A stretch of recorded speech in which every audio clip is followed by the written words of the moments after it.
दोस्तों, क्या आपने डायन के बारे में सुना है? क्या कर सकती है? किसी की जीवन बर्बाद कर सकती है, किसी की जान तक ले सकती है।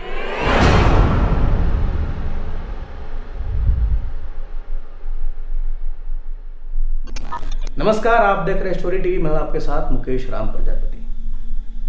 दोस्तों, ये कहानी हमें भेजा है श्री बालदेव नाग ने। ये सिमडेगा के रहने वाले हैं। ये कहानी बेसिकली आई है सिमडेगा से। सिमडेगा में एक गांव है तुमगा टोली। तुमगा टोली में एक धार्मिक स्थल है जहां पे गांव के लोग पूजा पाठ करते हैं या धार्मिक अनुष्ठान जो भी होता है वहां पे करते हैं। बलि भी वहां पे पड़ती है। वहां एक गोल सा बहुत ही प्यारा एक पत्थर है जिसे लोग पूजते हैं, देवता मानते हैं, ईश्वर मानते हैं, भगवान मानते हैं। कुछ आतताई लोगों ने, असामाजिक तत्वों ने उस पत्थर को चोरी करने की कोशिश की थी। गाड़ी लेकर के आए, गाड़ी वहां पे खड़ा की, सबने मिलकर पत्थर तो उठा लिया, उसे गाड़ी में रख भी दिया, लेकिन उसके बाद गाड़ी स्टार्ट नहीं हुई। सब लोग परेशान, समय बीतता जा रहा है। अंततः जब उन्होंने उस पत्थर को नीचे उतारा, उस पर गाड़ी स्टार्ट हो गई। वहां से वो लोग चले गए। इतनी शक्ति थी वहां पे। सभी गांव के लोग वहां पूजते थे। उसी गांव का एक व्यक्ति डायन के चपेट में आ गया। उसके ऊपर जादू टोना कर दिया गया। धीरे धीरे समय बीतता गया। वो आदमी का शरीर दुबला होते गया। टोटका किया हुआ था उसके ऊपर। तो कहते हैं, बालदेव जी बतलाते हैं कि उस गांव में बाहर से एक ओझा को बुलाया गया, प्रचंड ज्ञानी ओझा। उन्होंने झाड़ फूंक शुरू किया।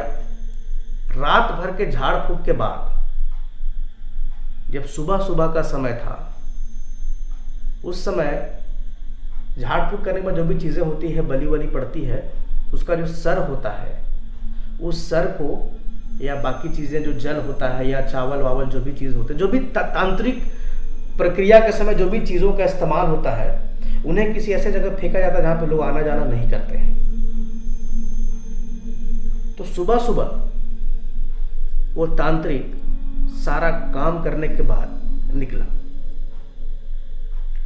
जब उसे वो फेंकने जा रहा था तो वहीं कुछ दूर में बांस का बहुत ही बड़ा बागान टाइप का था, उधर से गुजर रहा था वो। सुबह का समय था। तो जो डायन ने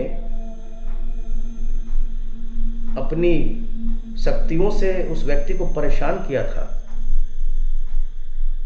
वो ओझा उसके निगाह में था।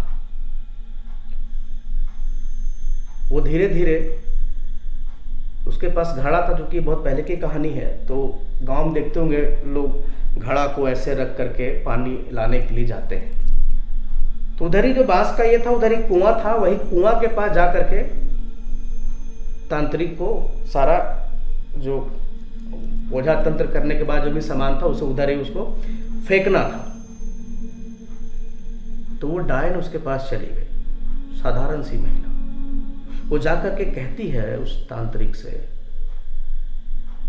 जो वहां की भाषा है, रीजनल भाषा, उसी में कहती है, तो इके बचा ले बे। तांत्रिक को समझ में नहीं आ रहा आखिर ये क्या कह रही है। तांत्रिक बोला, हाँ मैं बचा ले। फिर वो कहती है, पर जाबे बचाए। तो तांत्रिक कहता, हाँ पर जाबू मैं, रात भर यह तो करत रहो। दोनों के बीच में बातचीत होती है। फिर वो डायन मुस्कुराने लगती है। मुस्कुराती है। बालदेव जी कहते हैं कि उसी वक्त वो अपना घड़ा नीचे रखती है और अपने साड़ी को पकड़ करके ऊपर की तरफ खींचती है। लगभग वो साड़ी अपने घुटने तक खींच चुकी थी और जितना ऊपर वो साड़ी कर रही थी वो तांत्रिक जमीन से उतना ऊपर उड़ता जा रहा था। अब जब तांत्रिक जमीन से करीब 3-4 फीट ऊपर हो गया तब तांत्रिक के पसीने छूटने लगे।